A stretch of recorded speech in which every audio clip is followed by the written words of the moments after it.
Esta es una producción de Grupo Fórmula. En el estudio de Eduardo, con Eduardo Ruiz Gili. Saludos, soy Eduardo Ruiz Gili. ¿Cómo anda México en la educación? La Organización para la Cooperación y Desarrollo Económico, OCDE, con frecuencia hace un estudio, el último lo hizo en el año 2022, cada 3 años, hace un estudio en donde mide las capacidades de chicos y chicas, estoy muy políticamente correcto, en lo que a lectura, matemáticas y ciencias se refiere, qué tanto captan, qué tanto saben. Y la verdad, en el estudio 2022, de 87 países, en matemáticas México quedó en el lugar número 57. En ciencia también el 57 y en lectura en el 49. Pero lo peor de todo es que en el 2022 la calificación que México obtuvo fue de 395. En el año 2000 fue de 387 puntos. Subió a 380, bajó a 385 en 2003, 2006 llegó a 406, 2009 a 419, 2012 430, bajó a 408 en 2015, a 409 subió en 2018 y 395 la última medición. En ciencias, pues en el año 2006 la calificación era de 410, en 2022, igualito, 410. Y en lectura, en 2000, la calificación era de 422, ahora es de 415. Vamos para atrás. ¿Qué supone esto y qué nos dice? Que somos un país de una alta mediocridad estudiantil y académica. Tengo una de las análisis de cómo van las universidades del mundo. Miles de universidades que son clasificadas de acuerdo a su reputación académica, la reputación de sus maestros, la reputación de su personal, la capacidad que tienen sus egresados de conseguir trabajo. Miles de universidades. La mejor evaluada de México es la UNAM en el lugar número 93. Le sigue el Tecnológico de Monterrey en el 184. Después la Universidad Panamericana, que queda en el lugar entre el 691 y el 700. Ya no dan más o menos en cuál, ¿no? Y así se van. La Universidad Veracruzana, que siempre hemos dicho que es gran universidad, está abajo del 1400 lugar. Esa es la realidad de nuestro país y aparentemente no nos gusta mucho. Bueno, a mí sí me gusta, y a mucha gente que le gusta, pero a nuestros funcionarios no les gusta. Cuando anunciaron todas estas nuevas becas, Rita Cetina, etcétera, hablaron de números siempre, de cantidad de alumnos, y hubo un concepto que jamás se manejó: la calidad educativa. Así es el país, siempre ha privilegiado las cantidades de alumnos y no la calidad que deben recibir en su educación estos alumnos. Por eso se me hace excelente un libro que recientemente llegó a las bibliotecas y a las librerías, se llama La escuela que necesitamos. Su autor es Alma Maldonado. Alma es académica, es investigadora del Departamento de Investigaciones Educativas del Centro de Investigación y Estudios Avanzados, el CINESTAB, ha sido maestra en la Universidad de Arizona. ¿Es chilanga? ¿Cómo estás? Hola, ¿qué tal, Eduardo? Muy buenas noches, muchas gracias por la invitación y la oportunidad de hablar de mi libro. A ver, tu libro, que creo que hay algo muy importante, está basado en tu experiencia personal. Es un libro que no es para expertos, es un libro dirigido a papás, maestros, a personal administrativo de las escuelas, donde lo que estás buscando es que discutamos precisamente este tema, que me gusta. Eres muy provocadora, ¿eh? Antes de salir al aire ya era provocadora. No le gusta mi fondo. Me dice, da el gatazo. No le gustó mi fondo de libros. La verdad sí, es artificial. Esta no es mi biblioteca, pero en fin. En tu libro abordas lo que yo detecté, varias áreas: la educación inicial y especial, que se habla poco de la educación especial y después nos dices, pues no hay mucha educación especial en México. La atención a personas marginadas, la alfabetización de adultos, la educación para migrantes, y después das una serie de sugerencias. Número 1, ¿por qué escribiste el libro y por qué ahora? Bueno, este libro forma parte de una colección de la editorial terracota que se llama Utopía. Sí. Y lo que propone es pensar en mejores escenarios, pero realizables, ¿no? Normalmente la utopía nos refiere a esta idea de Tomás Moro, ¿no? Como inalcanzable. Exacto. No, la idea fue obligarnos a reflexionar sobre qué podríamos hacer, ¿no? Yo imaginándome, si tuviéramos que cambiar algunas cosas de la educación, que no sean tampoco cambios tan radicales, no me pongo tampoco a proponer grandes cosas, sino Lo alcanzable. Lo alcanzable, aquellas tuercas que habría que apretar aquí y allá. Por supuesto hay cosas que son, se dan por sentado, sin dinero, sin financiamiento, sin inversión en la educación, pues va a ser muy difícil hacer muchas cosas, ¿no? Pero tampoco puede ser la única cosa que detenga, ¿no? La posibilidad de hacer modificaciones y de cambiar el sistema educativo, ¿no? Porque yo creo que si algo necesitamos, y por eso hago esta distinción al inicio del libro, de hablar de escuelas y hablar de educación, ¿no? Porque la educación sí va más allá de la escuela, pero yo quiero centrarme... ¿Por qué va más allá de la escuela? Bueno, porque la educación también se da en la casa, ¿no? No empieza en la casa más que nada. Empieza sobre todo en la casa. Si en la casa no empieza, ¿podemos esperar mucho de la escuela? No, claro, porque una de las cosas que discuto es sin el acompañamiento de padres y madres, va a ser muy difícil que la escuela sea eficaz, ¿no? Y que logre realmente alcanzar sus objetivos y formar, porque la escuela lo que hace es formar a las personas, no solo las entrena o las capacita para el trabajo y para prepararlos para la vida adulta, sino también vas formando ciudadanos y personas y tienes que dar valores. Y todo esto, si no encuentra un eco, si no encuentra un apoyo en la casa, pues va a ser bien difícil. La escuela no lo puede hacer sola. Un dato que doy ahí, que me parece interesante, Eduardo, y a veces lo pensamos poco, es le pedimos muchísimo a la escuela, pero los niños y las niñas no pasan tanto tiempo en la escuela. Pasan demasiado poco tiempo en la Pasan escuela. poco tiempo, y más en un sistema como el mexicano público, donde a las 12:30 salen los niños de la primaria, ¿no? Y una vez al mes los viernes no van, además. Que eso está bien, porque el consejo técnico bien usado, ese ¿No podrían trabajar el sábado? Está bien. ¿No podrían trabajar los sábados? Podría para ser. no quitarle un día más de clase a los niños. Podría ser, pero yo creo que lo más conveniente sería ampliar la jornada y tener estas escuelas de mayor tiempo, de tiempo completo como estaba anteriormente, ¿no? Entonces el asunto es sí le pedimos mucho a la escuela, muchos resultados, mucho impacto, pero tampoco es tanto el tiempo.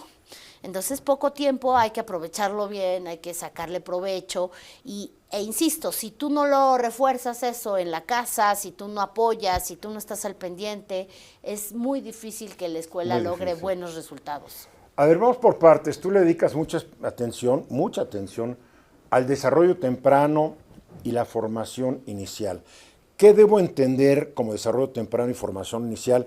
Me imagino que son cuando son niñitos y niñitas chiquitos que empiezan a ir al jardín de niños, al maternal. Claro. Es lo que se llama la educación inicial. Tiene que ver o comprende prácticamente desde nacidos, un mes si quieres, hasta los 2 años, 12 meses. ¿No? O 11 meses, digamos. Poco antes de cumplir los 3. Poco antes de cumplir los 3, porque en nuestro sistema a los 3 inicias al preescolar. Lo que discuto en el libro es muy importante también, Eduardo, porque en la última reforma del artículo 3, que seguramente hablaremos también más adelante de ella, una de las modificaciones es que se convirtió en obligatoria. Y esto no lo sabe mucha gente, no se sabe mucho, no se discute y mucho menos se ve reflejado eso en el presupuesto educativo. Se le da nada. Bueno, somos ¿no? un país para discutir leyes por todos lados. Y que cómo no lo se financiamos, cumplen. Esa es bronca de otros. Claro. Siempre ha sido la actitud Se de dice nuestro- no hay impacto presupuestal, ¿no? Cuando viene una ley, cuando sí lo hay. En este caso, eso significa que el Estado mexicano tendría que ofrecer orientaciones, apoyos, talleres a los padres y las madres de familia para ayudar en el desarrollo inicial de estos bebés, ¿no? Que es muy importante, que la ciencia ya nos dijo hoy, ahí hay desarrollo cognitivo, ahí se conectan las neuronas, son momentos muy importantes que después tienen un impacto en la vida de los niños y niñas y de los adolescentes, ¿no? Y por supuesto después de los adultos. Tenemos que ponerle atención a esa parte de la educación inicial. ¿Qué hay que hacer? Bueno, no cerrar las estancias infantiles, ¿no? Para Bueno, empezar. ya las van a abrir. Ya parece que... Pero ya no se van a llamar guarderías ni estancias infantiles. Pero van a no ser el mismo número. Sí, me acuerdo, dijeron algo. De enseñanza temprana. Algo Está así. bien. Eso está bien, pero no son suficientes, porque creo que ni siquiera compensan las que se cerraron. No son suficientes, porque no hay dinero para más. Y tienes que tener programas de apoyo a las madres y los padres de familia también para que sepan cómo trabajar, cómo estimular a los bebés, qué tipo de cosas y de actividades hacer, porque ellos están despertando, ¿no? Porque Pero ¿qué tan realista es cuando tienes papás y mamás? Estoy muy políticamente correcto. Sí. Porque me Qué critican todos. Y esta es una pregunta para contestar después de los comerciales. ¿Qué tan factible es involucrar a los papás y a las mamás?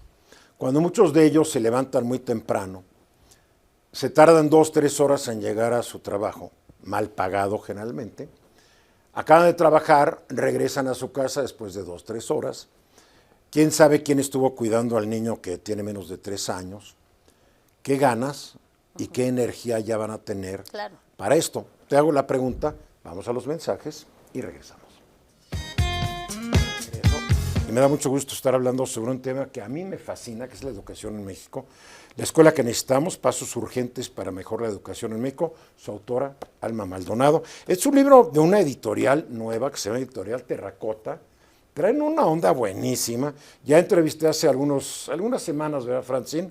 A Jorge Romero Vadillo, hablando del poder de la legalización de las drogas. Yo llevo 30 años diciendo hay que legalizar todas. Y parte de un principio fundamental. Yo como ser humano tengo el derecho de hacer lo que yo quiera. Si me quiero inyectar, me quiero aspirar, quiero hacer, es mi vida, es mi cuerpo y si me muero ni modo. Ah, no, está el Estado que me quiere decir cómo cuidarme. Lo que no me dice es los negociazos que están haciendo muchos en México y en Estados Unidos y alrededor del mundo con el tráfico de drogas. Porque es un negocio multimillonario. En fin, a ver, Alma, ¿cómo pedirle a los papás que puedan atender a sus niños menores de 3 años cuando generalmente están agotados y cuando desafortunadamente vienen del mismo sistema educativo fallido? Mira, por supuesto que tenemos condiciones sociales y económicas complicadas, ¿no? Entonces, yo hablo ahí de ejemplos de países que ofrecen posibilidades a los padres y a las madres cuando tienen hijos de pedir medio tiempo y lo demás se les paga. Finlandia, Islandia, países. Por supuesto, ¿no? No nos podemos comparar con esos países. Ya vamos a tener un sistema de salud. Ah, no, siempre no lo tuvimos como el bien. Pero sí me parece que es una discusión que hay que ir dando, ¿no? Porque ¿cómo ayudamos a los papás? Mira, yo he visto también muchos debates, muchas discusiones, ¿no? Sobre educación. Y de pronto he escuchado a los empresarios muy preocupados, ¿no? Porque al final ellos son los que reciben a quienes se formaron en ese sistema educativo. Sí. Pero tampoco he visto un compromiso por su parte, ¿no? Justo en este tipo de cosas, de decir, a ver, yo he escuchado tantos testimonios, Eduardo, de madres trabajadoras que piden un día para asistir a la junta escolar y no se les... Es ridículo. No se les otorga ese permiso, ¿no? Ridículo. Entonces creo que también esto implica un compromiso de todos los sectores. Toda la sociedad deberíamos, pero siento que no hay una gran conciencia en nuestra sociedad sobre el gran problema educativo. Hace muchos años vi una encuesta, no sé si volvió a hacer, donde pedían a los papás que calificaran la educación que sus hijos recibían en escuelas primarias y secundarias gubernamentales, públicas. Y como el 80% decía, mi hijo recibe mi hija, que políticamente correcto, recibe una educación extraordinariamente excelente. Porque los parámetros de los papás, pues obviamente están formados por la experiencia propia, ¿no? Entonces no hay esta conciencia y muchos patrones tampoco la tienen. Claro. Entonces la sociedad tenemos que despertar, ¿no? Mira, yo lo reflexiono también en el libro, porque he pensado mucho en esto. No es solo esa encuesta que dices, sino todas. Y todas las encuestas que veas, que se han hecho en México, no detectan ni a la educación como problema, califican muy bien cualquier reforma educativa, calificaron muy bien la de Peña Nieto, Sin que leerla. iba para un lado, Sin como leerla. la de López Obrador, que iba para otro. Sí. Pero también creo que hay un tema de fondo, Eduardo. Y es que, y creo que lo trato de abordar en el libro, la escuela es la gran apuesta social que tenemos. Que deberíamos Entonces, tener, no ¿no? solo es que las personas no tengan todos los recursos para saber si es buena o mala la educación, sino también es como la última apuesta que se tiene. Si tú de pronto descalificas a la escuela y dices, es que la escuela de mi hijo o de mi hija es muy mala, o no le están enseñando lo que Sí, deberían, te estás negando, ¿no? no, pues entonces ¿a qué le vas a apostar? Entonces ¿a qué lo mandas a la escuela? O sea, yo creo que también hay una parte social donde Te entiendo. idealista Sí. de querer pensar que la escuela funciona. Pero es que- Todos aspiramos, ¿no? Quienes nos están viendo, tienen hijos o hijas, pues, ¿qué es lo que quieren? Que les vaya bien en la vida y que vayan a la escuela. Entonces, descalificarla per se, pues tampoco ayuda a esa idea que Tal vez tenemos. ayudaría para que el gobierno y nuestros gobernantes dijeran, Tal pero como vez. ven las encuestas y dicen, están bien contentitos, Todos hay estamos que hacer contentos. más, ¿no? La verdad. No, claro, eso es una discusión que sí, sin duda sí hay que darla. En lo que es la educación inicial, tú pides profesionalizar la atención educativa para niños de 0 a 2 años, brindar apoyo integral a los padres de familia, formar especialistas capacitados para diferentes contextos comunitarios. ¿Qué es eso? Sí, en CONAFE, que es el consejo que atiende a las personas donde no puedes establecer una escuela porque las comunidades son muy pequeñitas, entonces ahí ofreces a través del CONAFE primaria, ¿no? Y preescolar. El CONAFE también tiene personas que van a hablar con las madres de familia, porque son zonas rurales, para ayudarles, ¿no? A criar a sus hijos. Entonces, me parece que algo muy importante es qué información les das, cómo los capacitas a estas personas para que lo hagan de la manera más efectiva Perfecto, posible. sí. Y además los sueldos, por ejemplo, de estas personas, que es lo que yo también abordo mucho en el libro, la desigualdad. Quienes más necesitan atención son a quienes más se les recortan los recursos y a quienes menos posibilidades económicas y posibilidades laborales se les ofrecen para que puedan desarrollarse, ¿no? Entonces reciben una bequita, no se compara con la beca de, por ejemplo, de Jóvenes Construyendo el Futuro, ¿no? Y creo que eso es lo que tendremos que estar revirtiendo, o sea, cómo logramos políticas que verdaderamente se focalicen en las personas que vienen de muy atrás, que no tienen recursos y a quienes no les estás ofreciendo una educación que realmente les vaya a ayudar para forjarse un futuro, para desarrollarse humana y laboralmente. Eso es lo que nos está faltando. Y es curioso porque tú propones esto para la educación inicial y en el sexenio pasado se desatendió la primera infancia, se desatendió la educación inicial, se bajaron los presupuestos y, el populismo, las transferencias fueron directamente a los papás de los estudiantes, que está bien, pero a costa de no dárselo a las instituciones encargadas. Entonces, un retroceso grave.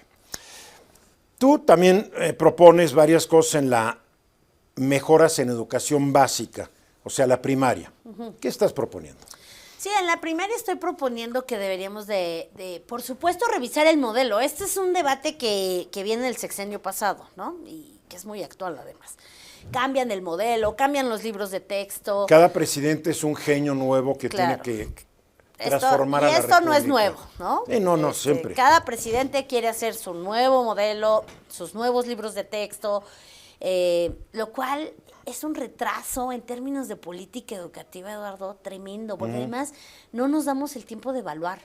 Caminamos 2 pasos, para adelante y 3 para atrás. Sí, no nos damos el tiempo de evaluar qué funcionó y qué no funcionó. Es para afuera Si no todo. borras, Sí. vamos, yo traigo mi nuevo modelo. Entonces, ahorita estamos en el debate de esta propuesta de la nueva escuela mexicana, que en mi opinión el problema son las prisas con las que se hicieron. No debería haber la buena escuela y punto, porque este populismo, la escuela mexicana, para mí tiene que ser, si le vas a copiar lo que puedas y traer a México la escuela finlandesa, pues tráela, la escuela singapurense, pues tráela, porque ahí nos trata de inventar, como que quieren inventar, habiendo ejemplos alrededor del mundo, de modelos educativos altamente exitosos. Yo creo que son ocurrencias políticas. Sí, claro y de que lo hecho son. el nombre viene de un funcionario del gobierno de Fox, ¿no? Lorenzo Bueno, Gómez Morín, él dijo, sí, la nueva escuela también. mexicana. Y acuérdate la Entonces, enciclomedia que tampoco hay sirvió. ocurrencias. Entonces, en esta vía, lo que yo propongo en la escuela primaria es que realmente necesitamos sentarnos a debatir un modelo que sí necesitamos cambiar. Pero ese modelo cómo como que ya estamos. debería estar más o menos definido, ¿no? Tú ya lo tienes en tu mente. Sí. Podemos debatir y nos vamos a pasar otros 6 años debatiendo. Creo que una de tus propuestas es escuelas de tiempo completo. Sí. Yo crecí en una escuela de tiempo completo, la primaria, la secundaria y la preparatoria. En la primaria y secundaria entrabas a las 8 de la mañana, salías a las 5 de la tarde. En la prepa entrabas a las 7 de la mañana, salías a las 5 de la tarde. Todo el día estabas en la escuela. Sí. Aquí tenemos escuelas vacías, después, como ya lo dijiste al principio del programa, después de las 12:30. ¿Por qué no se puede tener escuelas de tiempo completo? ¿Va a costar? Claro que va a costar, pero prefiero una escuela de tiempo completo a una refinería que no produce nada. No, claro. Y lo peor es que con esta versión del gobierno anterior y que se está siguiendo un poco en este sexenio a la evaluación, pues las escuelas de tiempo completo es de los programas que mejor evaluados salieron en su momento, ¿no? Porque te garantizaban varias cosas. Que los niños y niñas de contextos con más dificultades socioeconómicas Tanto podían hacer tareas Desayunar y estudiar. y comer además, ¿no? Esa era la segunda parte, pero una era hacer tareas y estudiar más. Porque lamentablemente no había recursos para ofrecerles otro tipo de clases, ¿no? Que es lo que dice la Sí presidenta. había recursos, lo que pasa es que Bueno, el no señor iban de heraldiano recursos ahí. anterior decidió gastárselas en una línea aérea que tiene 2 aviones, una refinería que no produce lo que nos prometieron que iba a producir y quién sabe qué otras cosas, ¿no? Bien, es lo que Yo me pasó. refería a Peña, que no Ah, había Peña. suficientes recursos. Peña estaba en el amor, no lo Claro. critiques. No había suficientes recursos para darles a estos niños y niñas clases extras de otras cosas, Lo ¿no? sabía, que se son muy lo estaban importantes, clavando. cultura, robótica, artes, ¿no? Pero lo que les daban era, pues estudiamos más. Y eso tuvo un efecto positivo. Claro que sí. Por ejemplo, ¿no? Lo segundo es la comida, ¿no? Claro. Y lo tercero es que si los niños están en la escuela, no están en la calle. Fundamental. Y ¿No? vamos a los mensajes. Sí, Regresamos.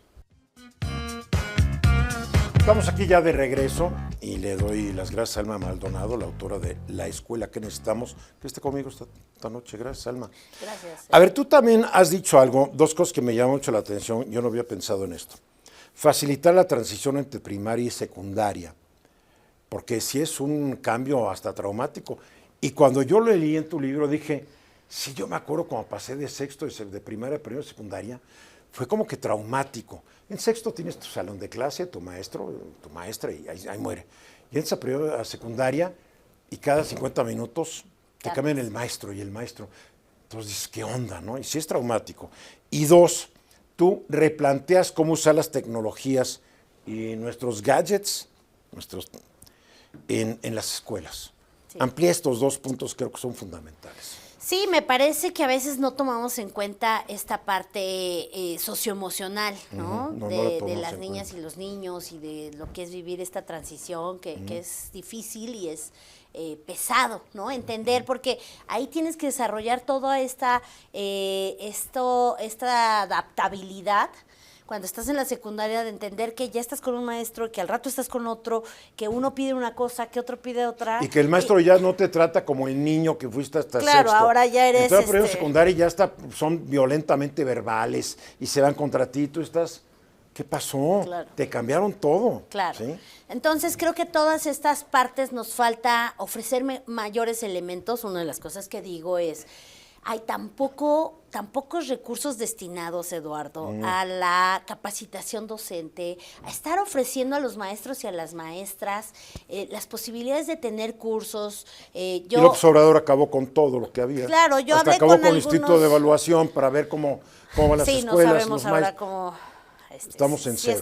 Si seguimos en PISA es un poco de milagro y creo que tiene que ver con la presión mediática, social, de decir, oigan, pero es que ya no tenemos nada. Porque López Obrador nos quiso sacar del último PISA. Porque desapareció el INE, desapareció Mejor Edu y nos quedamos a ciegas. No hay forma. ¿No? No hay forma Porque en de ello. efecto, es todo un debate, ¿no? Lo que leíste al inicio, PISA, los rankings, sí, podemos debatirlos, pero de que te indican algo lo hacen. Su número es Y un número. de Es un que número, comparan algo también, ¿no? Entonces, bueno, regresando a lo que me dices, también el uso de las tecnologías, creo que de pronto estamos en un momento de mucha satanización. Y creo que las maestras y los maestros también tienen que entender que en la medida en que aprendan a poder usarlos de otra forma, a saber cómo, porque me parece que un tema central, Eduardo, es la atención. Sí. ¿Cómo logras en la escuela llamar la atención de los niños y las niñas que ahora se la pasan conectados en las pantallas? ¿No? Y con Hijo, qué difícil. una demanda, ¿no? Tú sabes, ahorita difícil. está el debate de TikTok, pero TikTok es adictivo para los niños y las niñas. Lo es. ¿Por qué? Porque tú vas viendo una cosa, no te gusta, le cambias, no te gusta, le cambias, y entonces de pronto tienes un maestro de matemáticas que tiene que hacer atractiva su materia para que le pongan atención. Unos niños que desde muy pequeñitos, desde bebés, los Ya enchufaron saben. a una Oye, pantalla. los ves con su pantallita. Ya mueven le así su saben, dedito sí, qué bárbaro. e interactúan con todo esto. Entonces me parece que también esto es algo que se está debatiendo en otros países, que nosotros nos falta llegar a esto, a decir, a ver, ¿cómo? ¿Qué tanto lo prohibimos? En Estados Unidos el debate es hasta los 14 años. Aquí yo la verdad siento que ese debate no lo estamos dando, que los niños desde muy pequeñitos están en contacto con estas pantallas y ni lo discutimos. No, es que cuando tú vas A un seguramente restaurante. has pasado, llegas a un restaurante donde están los niños para tenerlos quietos, Sí. les tiran su iPad o su telefonito, pero lo peor es que los papás, en vez de También estar están. hablando entre ellos, también están. Sí, tú ves ¿Para a qué las sales a un familias restaurante? están así. Quédense en la casa y ya todos, ¿no? O sea, esto es una tecnología que a mí me maravilla y le veo y la uso, creo que muy positivamente. Pero para usar una tecnología tienes que saber usarla y saber sus consecuencias si no la sabes usar. Es como subirte a manejar un coche sin saber manejar. Va a ser un accidente. Sí. Entonces, me gusta cómo lo planteas. Tú dices mucho, hay que debatir, pero tú ya tienes tus ideas. Sí. ¿Qué hay que hacer con todos estos gadgets, teléfonos, etcétera? ¿Qué hay que hacer? ¿Prohibir que se usen hasta cierta edad? Sí. ¿Que no se lleven a la escuela? ¿Qué hay que hacer? Yo creo que hay que regular. Porque hay O sea, papás que dicen, es que yo quiero que mi hijo o hija lleve su teléfono porque se regresa caminando Sí, exacto. y si tiene un Seguridad. problema de seguridad permeable. Fíjate qué dilema. Pero las escuelas deberían decir, a ver, mientras están aquí, no. apagado. O tener un lugar a ver cada quien ponga así sus celulares. Sí. Estamos en clase. No sé. Sí, de pronto yo estoy debatiendo en el libro que en algún momento la escuela era el lugar para aprender, para estudiar los libros, ¿no? Poco para jugar y que la casa era para jugar. Sí, Y así yo era. creo que ahora la escuela tendría que ofrecer más espacios de socialización y de juego, Eduardo, porque ese es el nivel que estoy viendo yo de que los niños y las niñas se la pasan mucho tiempo enchufados. Sí, y, sí. ¿Y dónde está esa parte de socialización? Y yo creo que ahí es donde la escuela tendría que decir, a ver, este es el momento del juego, vamos a ir al patio, vamos a jugar, no van a estar pegados en su celular. Este es el momento en el que podemos, porque una vez que lleguen a la casa, se enchufan. Y las redes sociales, Eduardo, me parece que no hemos debatido lo suficiente en términos de los jóvenes y las jóvenes, qué tantas afectaciones. No, no, se ha Está muy estudiado. Visto que en y Estados está muy Unidos, platicado. en Europa, ¿no? Por eso están con todo este... Sí, pero ya ves que ahí viva TikTok, ahora el presidente gringo. sí. A ver, tú hablas de que la escuela tiene que ser un lugar también donde jueguen. En tu libro anotas 35% de las escuelas preescolares y el 36% de primarias carecen de servicios básicos completos. Muchas de las escuelas no tienen ni patio, o tienen un terregal, que es el patio. Las escuelas no son un lugar que inspiren. Yo llevo años diciendo, a ver, ¿cuándo le van a meter dinero? Porque cada gobierno llega y dice, todas las escuelas van a tener baños. Se van y no tienen baños. Todas las escuelas van a tener bebederos de agua potable. Se van y no hay bebederos. Y estás hablando de, ahora le vamos a dar a los papás el dinero para que ellos decidan. Pues yo lo siento mucho, los papás no están capacitados en un momento para decidir. Están capacitados para opinar. Pero tiene que haber un grupo de gente que entiende, que decida.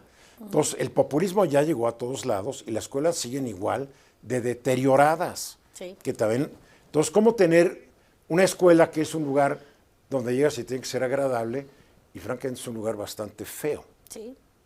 Qué terrible, ¿no? Sí, sí, es terrible porque además la política actual, yo creo, podríamos sintetizarla como la política de las transferencias directas en educación, ¿no? Ya la presidenta acaba de anunciar que la Rita Cetina se amplía y ahora todo a secundaria y vamos a empezar en secundaria. La verdad es que empiezan en secundaria porque no les alcanza. No les alcanza ni cubrir, no les alcanzó para cubrir media superior, ahora dicen que van a secundaria, después a primaria, no sé de dónde va a salir No hay el dinero. A ver, este gobierno siempre tiene una carencia crónica de recursos. Número uno, porque la mayoría de la gente no paga impuestos. Es un hecho. Sí, sí. La mayoría de la gente es demasiado pobre para pagar impuestos. Y los que pagan, a veces ven de qué manera, dentro de la ley, pagan menos, lo cual es válido si la ley te permite, ¿no? Pero haciendo comparaciones, y es un dato que siempre digo, la recaudación del gobierno equivale al 16% del PIB, cuando hay países que tienen hasta el 30, 40%. O sea, no hay dinero. Y se lo gastan a veces con singular frenesí. Sí, Entonces, claro, porque no hay dinero, pero entonces das transferencias directas. Y lo que no estamos viendo en estas transferencias, que seguramente quienes nos ven dirán, no, pues está muy bien que a mi hijo le den una beca. Sí, está bien. Pero hay que pensar que ese dinero que le dan a beca se lo quitan a la escuela. Porque ese dinero no está llegando pero es a que esa beca, mejore ¿sabes la para qué escuela. es? Hay que ser realistas. Sí, Esa tiene un beca es objetivo electoral. para que puedan comer muchos de ellos. Sí. Digo, Sí, para sí. la diferencia entre 2 a 3 comidas diarias, la diferencia entre comer puro frijol y maíz y tal es comer pollo. O sea, porque Eso sería. la pero mayor eso- parte de ese dinero sí siento que se va Pero eso sería a si, subir un poco el nivel de vida. eso sería si focalizas las becas. Si dices, los deciles más bajos de ingreso van a recibir, no esa beca, que es mi postura, sino el doble, porque ni siquiera es suficiente. Cuando vienes de un decil muy bajo, Sí. no tienes recursos efectivamente para comer bien o para vestirte Pero es que o la para mayoría, nada. la mayoría de México está en los deciles bajos. Sí. O sea, cuando tú ves que el 80 y tantos % de los mexicanos ganan hasta 5 salarios mínimos, pues estamos amolados. No, sí, claro, por Pero supuesto en fin, que hay pero necesidades. hay que discutir y Pero ver. no puedes dar entonces becas universales y al por mayor y de manera Hay que optimizar cómo Sin- y verificar cómo se usan. Claro. Lo que está estudiado Y es focalizar. desde que empezaron a dar becas, aumentó la talla de los niños, por ejemplo. Esto ya hace varios sexenios, ¿no? Aumentaron talla, estaban comiendo mejor, pero en fin.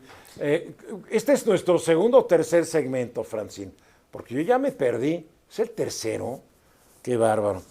A ver, mejorar condiciones físicas de escuelas, desarrollar espacios educativos adecuados, también lo sugieres, recuperar escuelas de tiempo completo. Tú sugieres enfoque en la calidad educativa, evaluación para mejora continua, atención a grupos marginados, y gracias al aldeano, que fue un estudiante de una mediocridad total que nos gobernó hasta octubre del año pasado, se eliminó el Instituto Nacional para la Evaluación de la Educación.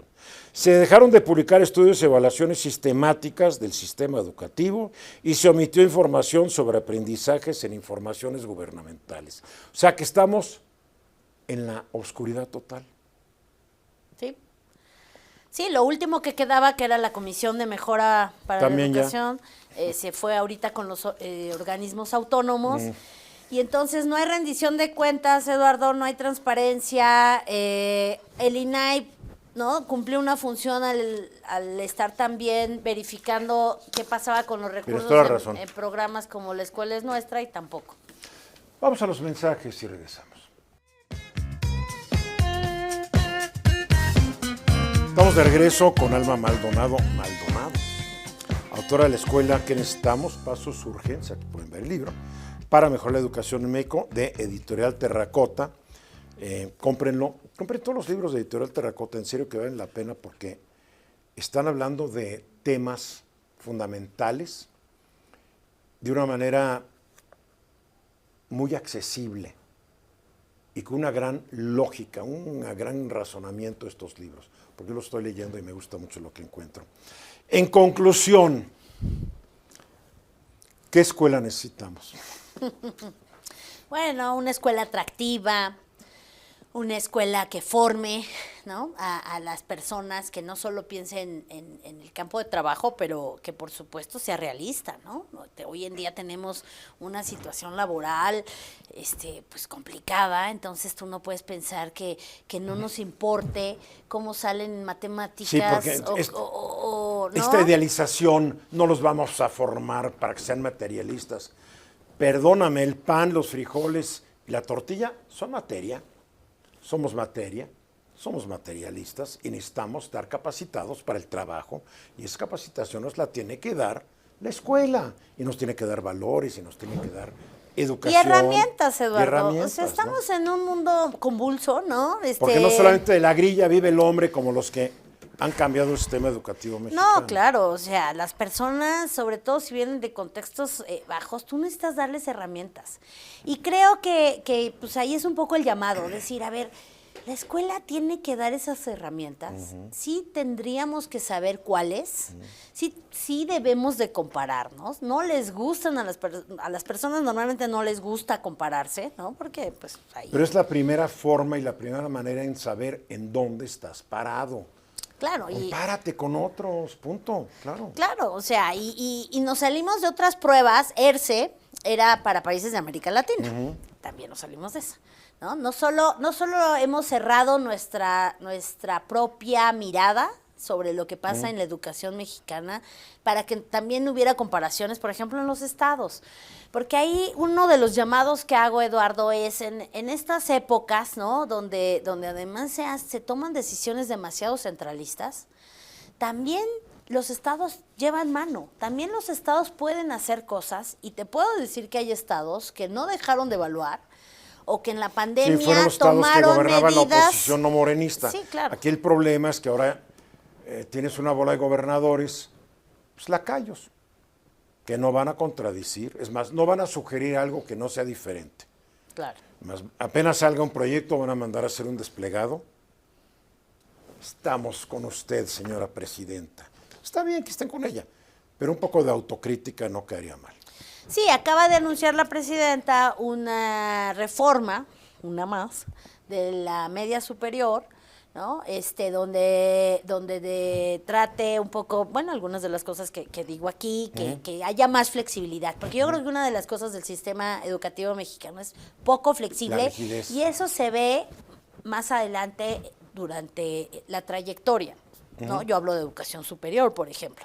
Si tú empiezas estudiando en una universidad y después te quieres ir a otra, tienes que volver a empezar. Sí, ridículo, es estúpido Eso es absurdo. totalmente. O sea, los sistemas entre más flexibles retienen más a Claro, las personas, claro. y si no terminas también, que haya manera de que tú puedas certificar y decir, no es lo mismo una persona que solo terminó la prepa a una persona que estudió 2 años No es lo mismo. en la universidad, ¿no? Entonces, todo ese tipo de pequeñas cosas que se podrían hacer implementando ciertas medidas, también son pequeñas cosas. También requieren voluntad Sí, política. son pequeñas cosas que no costarían mucho dinero. No tanto, por lo ¿No? menos, ¿no? O sea, no tanto ¿cómo como no revalidar los estudios de alguien que llega de otro país? Claro, vas a checar dónde estudió, qué universidad. Ah, no, tiene que empezar de nuevo. No puede ser. Nos falta mucho, ¿verdad? Sí, nos falta mucho. La verdad es que además creo que un poco la apuesta del libro es tener esta visión desde la educación inicial hasta el posgrado. Claro, claro. ¿No? Tratar de decir, miren, el sistema es amplio, es complejo, es masivo, ¿no? Si somos uno de los sistemas más grandes del mundo, entonces... Pero si empiezas mal desde que eres bebé, y después estás mal cuando eres niñito, y después estás mal cuando eres niño, estás mal cuando eres adolescente, pues ya cuando estás a la universidad ya no estás muy bien, ¿eh? Por eso hay tanta universidad patito. Bueno, tenemos un fiscal de la Ciudad de México que no era abogado y que en una semana le dieron su título de universidad que no recuerdo el nombre, que creo que no es patito, sí, es gansito, hablando de, ya sabes. Sí. En fin, a ver, te voy a hacer unas preguntas personales para que la gente te conozca un poquito más, siempre las hago. ¿Cuál es el logro que hasta ahorita te da más satisfacción? Yo creo que haber estudiado mi posgrado en Estados Unidos, con una persona muy importante allá, y haber regresado a México repatriada en un programa que ya no existe. ¿Te gustó Arizona? Sí, me gusta Arizona. Es muy distinto, ¿no?, al contexto en el que yo vivo, pero me gusta. Sí. En el mundo de las botanas, ¿con cuál no puedes vivir y por qué? Uy, qué difícil, pero yo diría las almendras y los cacahuates. Imagina que estás en una cena en cualquier momento de la historia. ¿Quién serías invitado, actual o histórico, con quien te encantaría cenar y qué le preguntarías? Pues me hubiera encantado conocer a Michel Foucault. Me encanta lo que escribe, me parece provocador. Súper provocador. De todos los superpoderes posibles, reales o imaginarios, sí, ¿cuál elegirías tener y cómo lo utilizarías para hacer una diferencia en nuestro mundo? Volar, sin duda volar. Y yo creo que la escuela tiene mucho que ver con eso, ¿eh? La escuela, la educación. Si pudieras visitar cualquier época pasada o futura, ¿a qué momento te transportarías y qué esperarías encontrar, descubrir o experimentar? Me gustaría el futuro y ver qué pasó con la inteligencia artificial, si cumplió sus promesas o no, unos 100 años más, unos 200. Unos 20. No, a mí me gustaría ver ya el resultado de todo lo que estamos viendo ahorita. Tal vez cuando llegues dentro de 200 ya no haya humanos que te reciban. Es posible. Te reciban. Un robot. Un robot. Que parezca humano. Sí, claro. De todos tenemos pequeños placeres. ¿Cuál es ese gusto culpable que te proporciona una gran alegría? Todavía tuitear o ya no sé cómo se diría con sí, X. tuitear. Te da. Sí, y ahora ya cada vez más culposo, ¿no? Porque la red se ha vuelto una cosa... ya me choca. Pero era mi adicción, sí. ¿Qué habilidad posees que podría sorprender o desconcertar a quienes te conocen? Soy deportista, buena deportista. ¿A qué deporte? Corro, nado, ando en bici. Ok, a ver, una pregunta super cursi y trillada. Te quedaste sola en una isla con un libro. ¿Cuál sería este libro y por qué? Oh. La escuela que necesitamos. Me encantaría decir eso, pero no. ¿Qué libro? Pues quizás La utopía de Tomás Moro. ¿Con qué personaje histórico te identificas o crees que compartes ciertas cualidades y por qué?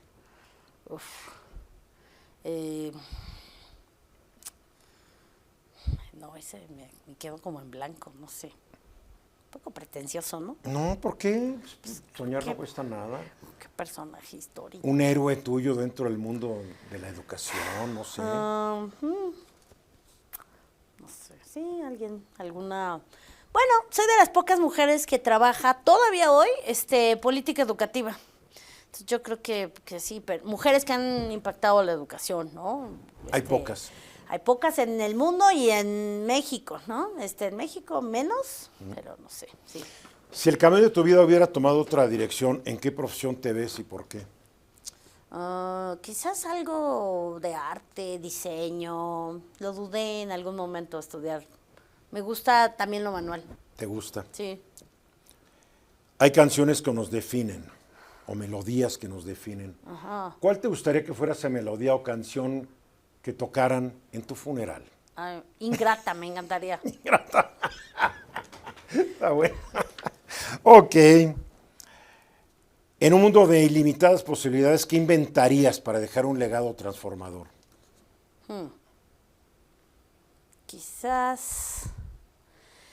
Quizás algo que ayude a manejar mejor la tecnología con los niños. Sí me preocupa mucho ese tema. Todos tenemos palabras, lemas que nos motivan, que nos inspiran. ¿Tú tienes alguna y que te inspire todos los días? No en particular tengo alguna. ¿Ninguna que te inspire en el camino de tu vida?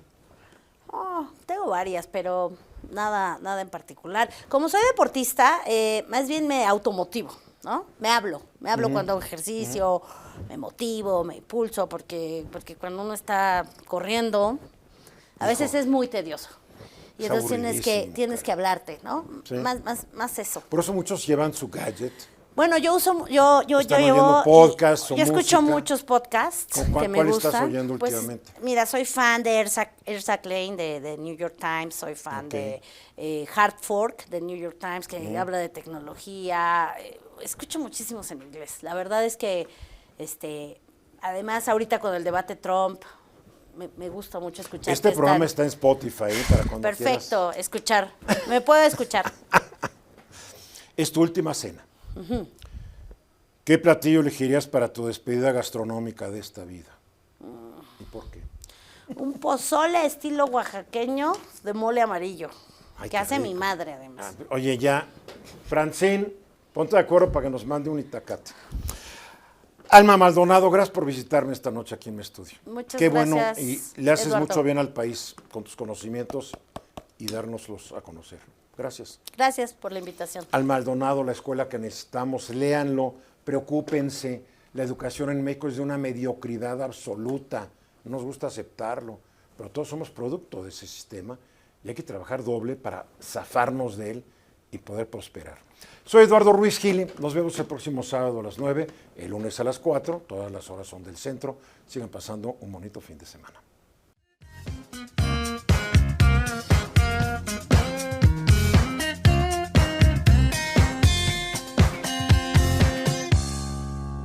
Esta fue una producción de Grupo Fórmula. Encuentra más contenido como este en radioformula.mx.